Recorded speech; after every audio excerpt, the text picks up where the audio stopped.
Tornati a Liberamente, variazioni e scorribande qui su Radio Libertà.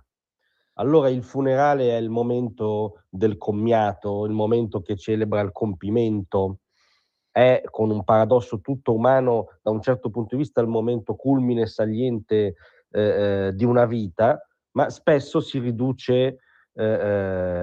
a rito formale, a momento di rito, non a rito autentico, a occasione che riguarda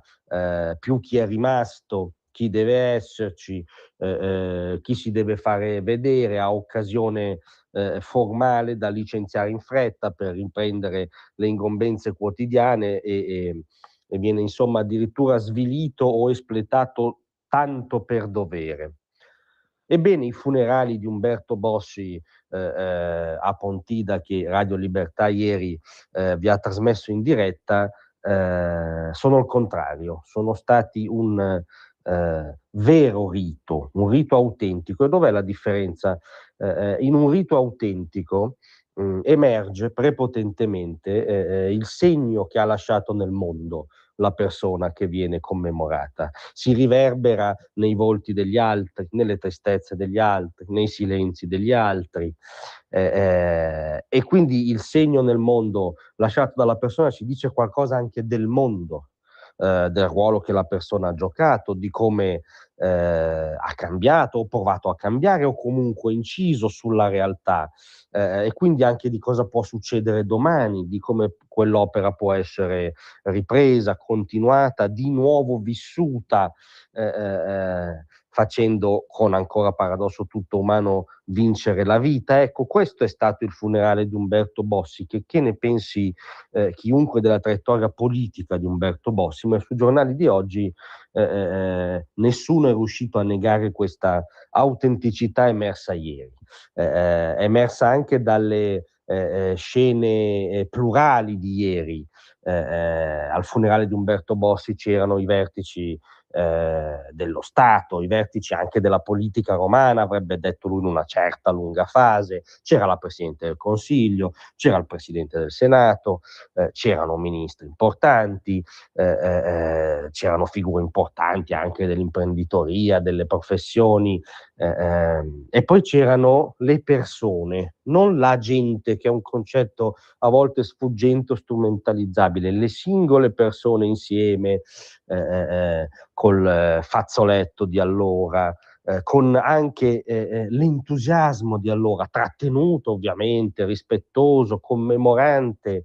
ma vivo, ancora vivo. E non è nemmeno la distinzione un po' farlocca, un po' manichea tra elite e popolo, perché in realtà la traiettoria politica di Umberto Bossi, perché in quel senso sì che ovviamente il suo segno nel mondo è stato anche politico, ha portato le ragioni di quel popolo ai tavoli dove si decide, li ha resi anche elite nel senso di classe dirigente, li ha resi classe politica, ha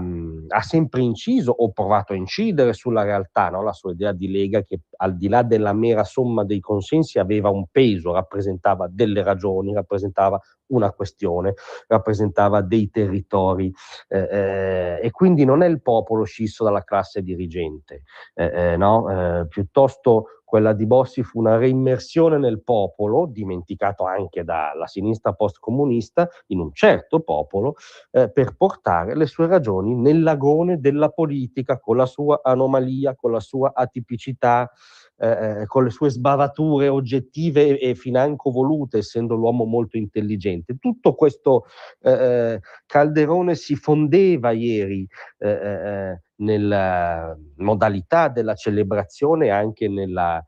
presenza delle persone e di percorsi e vissuti anche così diversi tra loro. E questo perché ne parliamo anche oggi? Perché un funerale vissuto così nel profondo, nel suo riverbero su chi c'è ancora, non è, come spesso accade, l'ultimo capitolo di ieri, l'ultimo frettoloso, appunto a volte formalistico saluto a quel che c'era fino a ieri, è qualcosa che ha profondamente smosso l'oggi e che potrebbe dirci qualcosa anche sul domani. In questo senso la metafora della Lega come comunità in cammino, che ha proposto Matteo Salvini